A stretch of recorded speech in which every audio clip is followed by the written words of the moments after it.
Assalamualaikum warahmatullahi wabarakatuh. Alhamdulillah kita bisa bertemu kembali di pertemuan ke-7 mata kuliah film dokumenter. Nah, seperti biasanya, di sini kita akan mengevaluasi atau mengulang kembali materi yang telah disampaikan oleh kelompok yang presentasi, yaitu kelompok 5, kelompok saya sendiri.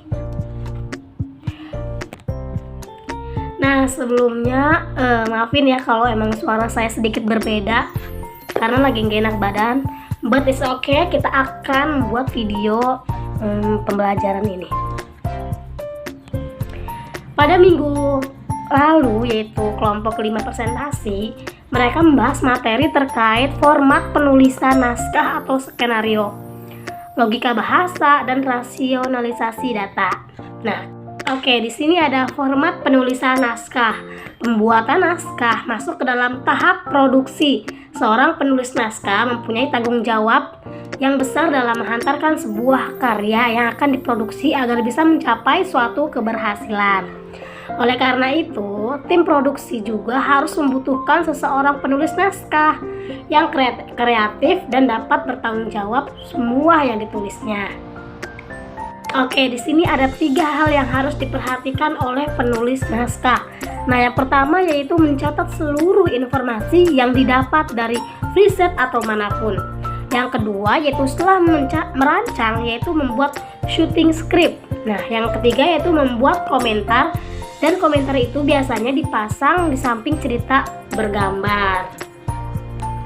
Oke, selanjutnya yaitu proses-proses penulisan naskah dalam film dokumenter. Nah, yang pertama yaitu ide atau gagasan, yang kedua menentukan tema, yang ketiga itu ya riset atau survei tempat. Bisa sebelumnya kita kalau membuat sesuatu itu akan harus survei terlebih dahulu agar mengetahui apa-apa yang perlu kita persiapkan dan lain sebagainya. Nah, yang keempat itu sinopsis atau kerangka gagasan. Nah, yang kelima itu treatment, yang terakhir itu penulisan skenario atau naskah. Oke, selanjutnya yaitu logika bahasa. Nah, dalam pembuatan film dokumenter juga harus ada logika bahasa. Logika bahasa sendiri sangat penting karena adanya logika akan membantu agar terhindar dari kesalahan berpikir. Seperti yang kita ketahui bahwasannya bahasa adalah tanda bunyi yang dipakai setiap manusia di seluruh muka bumi sebagai alat komunikasi dalam hidup.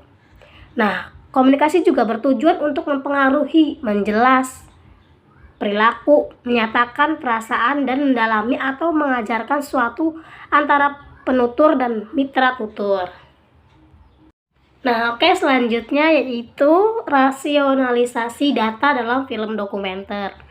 Nah, perlu kita ketahui dulu apa sih maknanya gitu rasionalisasi data, karena saya juga baru mendengar kata rasionalisasi data. Nah, di sini rasionalisasi data menurut istilah adalah pikiran dan pertimbangan yang logis dan cocok dengan akal pikiran kita. Dalam film perlu adanya pemikiran yang logis dari semua yang terlibat dalam pembuatan film. Data yang dikumpulkan sebelum dibuatnya film inilah yang sangat sulit untuk dilakukan, karena data tersebut harus logis, faktual, dan masuk akal ketika ingin melakukan dalam pembuatan film tersebut. Oke, mungkin sekian dari saya, kurang lebihnya terima kasih. Wassalamualaikum warahmatullahi wabarakatuh.